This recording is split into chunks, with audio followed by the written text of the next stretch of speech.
9 hal yang ternama.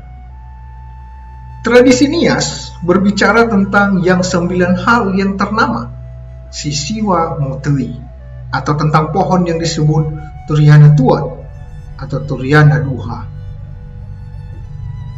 Bersama dengan istilah-istilah lainnya, ungkapan ini mengekspresikan kemajuan di berbagai sektor.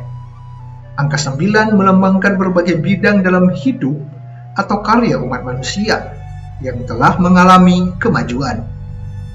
Entah itu di bidang pertanian, peternakan, pembangunan, di bidang hukum, adat, perkawinan, perdagangan, atau di bidang lainnya. Rupanya kemajuan itu tercapai karena grup etnis ketiga, manusia atau Niha, sudah tiba di Nias. Salah satu kemajuan di Nias adalah teknik menenun pakaian dari kapas atau afasi Niha. Tradisi di Gomo bercerita bahwa leluhur Hia mempunyai suatu alat tenun.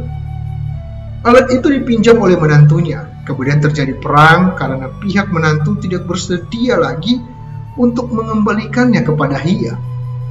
Dalam perang itu, matilah leluhur Hia. Sampai sekarang, teknik menenun terkenal di wilayah Gomo.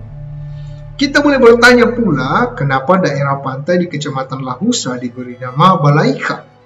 Jawaban ini kita peroleh dari Glossarium Bahasa Indonesia Austronesia, di mana Dr. Hans Kahler mencantumkan arti kata baliga, yakni alat tenun. Besar kemungkinan nama Balaika berasal dari baliga.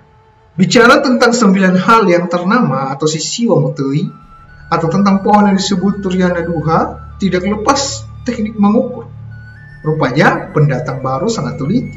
Mereka tidak puas dengan taksiran mata saja, nisu'ahur, melainkan mengadakan berbagai alat ukuran. Ukuran panjang lebar, siu atau delva, ukuran padi, lauru, tumba atau nali, ukuran ketiak babi, aforek, ukuran timbangan daging babi, hie, dan teristimewa timbangan emas, valiera atau bulu fanulu. 9 hal yang ternama tidak lepas pula dari berbagai kerajinan yang pada umumnya lebih terpusat di Nias Selatan. Sampai pada akhir abad ke-20 ditemukan lebih banyak perajin tradisional di Nias Selatan daripada di Nias Utara. Perajin di bidang gerabah, anyaman, dan tenunan, di bidang mengukir, dan di bidang lain lagi. Disebabkan juga oleh sistem kasta, karena bangsawan tidak bekerja sendiri di ladang.